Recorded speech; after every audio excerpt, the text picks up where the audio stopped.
તું સફળ થઈશ નહીં, દાડા એમ કે છે. છતાં પણ તું તારી માંગણી ઉપર અડગ છો, નીચ છો.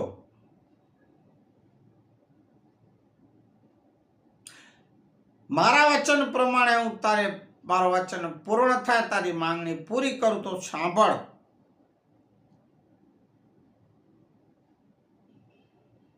મારા કુળમાં તારા વંશના 900 મામી પોતરા જન્મશે, પણ એ સુપુત્ર ધર્મ ગુરુ નહીં હોય. દાદા એવા વરદાન આપે છે, એવા માંગણી પૂરી. એ કુપાત્ર ધર્મ ગુરુ થશે. ધર્મગુરુ હશે પણ છળ કપટથી ભરેલા, છેતરપિંડીથી, ધોખા ખડીથી ભરેલા હશે. એવા દાદા આપે છે વરદાન.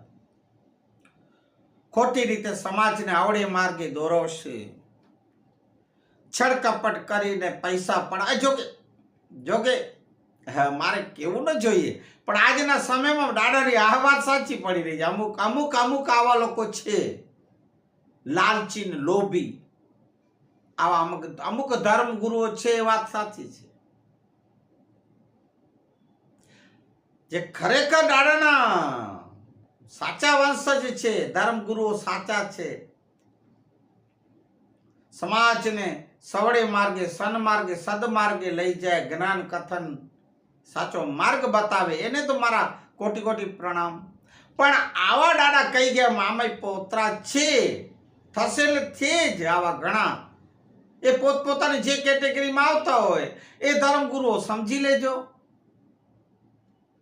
એમાં મારે ઓલું કાંઈ નથી કેવું. તમે પોતે જોઈ લેજો ને અનુભવ કરજો, અને જે હોતે પછી સમજી જાજો.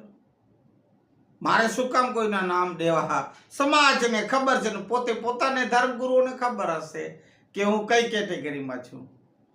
પૂછો મામી દેવ ક્યાં કઈ ગયા છે? એ કેટેગરીમાં જેમાં હો તો સદકાર્યમાં, સત્કાર્યમાં, એમાં એ બીજા છળકપટમાં, એમાં એ જેમાં હો તે.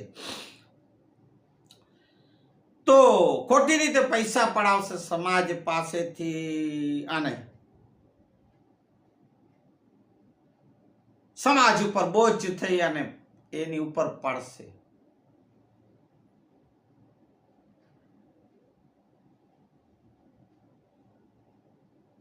એ માંગણ ઉડતી ના હશે. એ વંશજો ઘર ઘર ભીખ માંગશે, ખોટી રીતે ગત પાસેથી, સમાજ પાસેથી પૈસા માંગશે.